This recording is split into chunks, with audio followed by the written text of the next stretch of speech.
Hi, my name is Morgan Schultz. Have you ever wondered how many people were taken into immigration by immigration officers each year? In September of 2025, there were approximately 60,000 immigrants taken into immigration custody. That number shows how large this problem is. My topic today is about the reality of immigration detention in the United States. The purpose of my speech is to inform you about how immigrants are living inside detention centers and how they eventually get out. First, I'm going to define what detention really is. According to the Northwest Immigrant Rights Project, immigration detention is the government's practice of incarcerating people as they go through deportation proceedings to determine whether they will be deported or allowed to stay in the United States. These individuals are not criminals, they are just being held while their legal status is decided. Today I will cover three main points: how immigrants are living in the United States in the detention centers, what the detention centers are like, and how immigrants are eventually getting out of them. First, let's talk about how immigrants are living in detention centers. Many reports and first-hand accounts describe harsh and difficult conditions. Some detainees have reported abuse, neglect, and inhumane treatment. For example, immigrants detained at Fort Bliss in Texas have described being overcrowded, lacking proper medical care, and experiencing mistreatment from staff.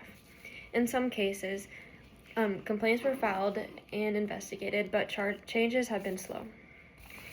This is an example of how overcrowded detention centers like Fort Bliss is. According to Hadley Gassama with ACLU, a man at a camp in East Montana was killed after he was choked by an ICE officer during a disagreement. His death brought attention to officials to close the camp after it was criticized for dangerous conditions. Another major issue is the overuse of solitary confinement. Solitary confinement means being isolated in a small cell for a long time. Sometimes it is used for safety reasons, but others report it is often used for minor rule violations, or even for people with mental illnesses. In the New York Times, it stated that solitary confinement spiked in the pandemic in 2020 for the use of medical isolations. It is reported that solitary confinement is now being used as a punishment for minor offenses, such as profanity or consensual kissing. The effects of solitary confinement can be severe. Detainees have reported anxiety and even hallucinations. Instead of helping, this kind of confinement makes conditions much worse for individuals. They also share that an immigrant from Africa who spent 1 month in solitary confinement states, "It was so stressful, I couldn't sleep at all. I was thinking to kill myself every day. I wanted to die." This is what a solitary confinement cell would look like. Now let's look at detention centers themselves. One example that has received attention is a facility sometimes referred to as Alligator Alcatraz. This nickname reflects how isolated and from the environment, and it's described to be harsh. Reports from human rights organizations have called the conditions there inhumane and even comparing them to torture in some cases. In Michael Hiltet's article, printed in the Los Angeles Times, immigrants in the camp are being held in chain-like cages or tents. He describes the center as a makeshift facility located directly in the Everglades. These are the chain-like structure, like how they're living. And this is what it looks like.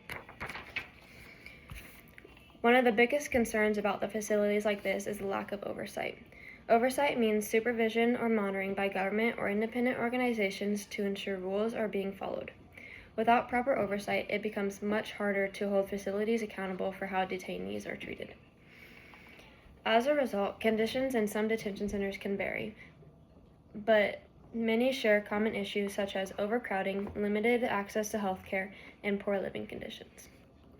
Finally, let's discuss how immigrants are getting out of detention centers. There are a few ways this can happen, but one of the main ones is by deportation. Deportation is defined as the process of removing a non-citizen from the United States for violating immigration law.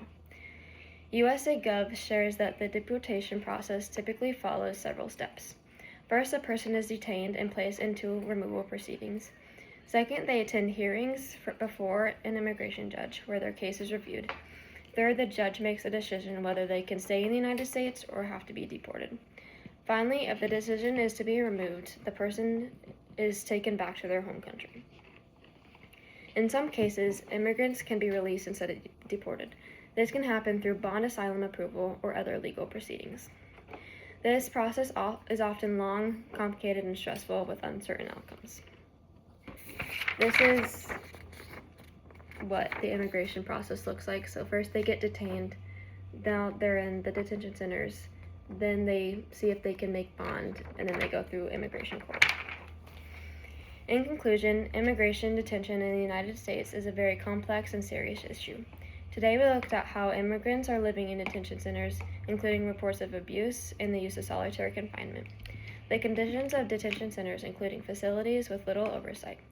Finally, we discussed how the immigrants are getting out, especially through the deportation process.